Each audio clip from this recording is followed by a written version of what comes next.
We've played the verse to Numb as it is. We've played it with fifths. Now we're going to play it with octaves. We're going to use the same rhythm that we used for power chords, so for fifths. Only this time, the only difference really is that the fourth finger will be one string lower, because that is what an octave looks like. That's the shape of an octave. So we're going to play the second fret of E, and then the fourth fret of D. With fifths, we played the fourth fret of A. Now we're playing the fourth fret of D. And we're going to keep that same rhythm. 1 and 2 and 3 and 4 and.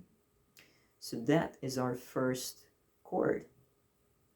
1 and 2 and 3 and 4 and. Going now to the fifth of A and seventh of G. 1 and 2 and 3 and 4 and. Moving the shape one string higher, still using the same fingers. First finger on the E string, fifth fret.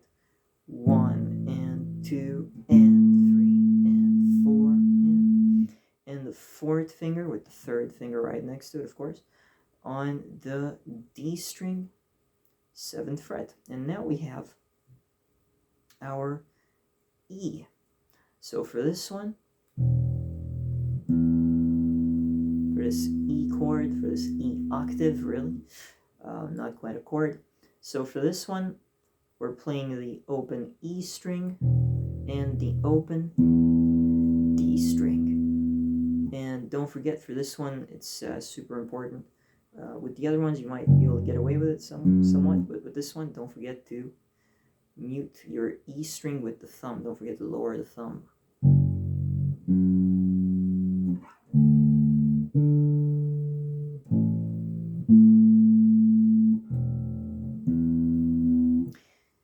So having played and hopefully memorized somewhat what we need to play with the left hand, let's have a look at the right hand. So now we are skipping one string, so the muting becomes a tiny bit different. So for the first octave here, we have our E string, then we have the D string. So now for the D string, you can either put the third finger down on the A string or not. It's not really necessary. I kind of do it. You don't have to, but more importantly, slide the thumb down. Now the first finger also serves to mute that E string.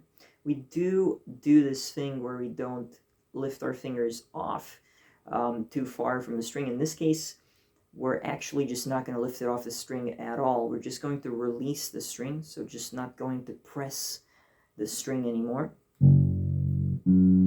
But we'll keep the first finger on the string, so even if I don't mute the E with my thumb, it's still going to be muted. That's why I was saying earlier that it's not, you might be able to get away with no right hand muting for the first three shapes. So why would you be able to get away with no right hand muting with the second shape when the E string is not being played, right? Well, that's because the first finger will be using its tip to touch the E string. Now, you don't have to do that. You can just rely on your right hand. It's totally fine. I kind of do it. I like to have some extra safety there. But you don't have to. So for this shape, we're actually going to play the A string with the thumb touching the E, and the G string with the third finger down on the A string.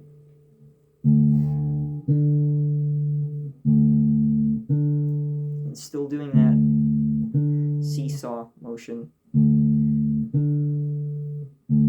Playing A, then releasing A and playing G. But keeping the first finger on the string.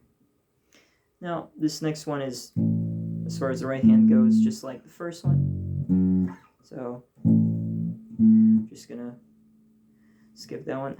Don't need to talk about that. And again, the last chord here, the last octave actually, is the E string. And then we play the D string, and for that we must lower the thumb this time around because we don't have any secondary way of muting it.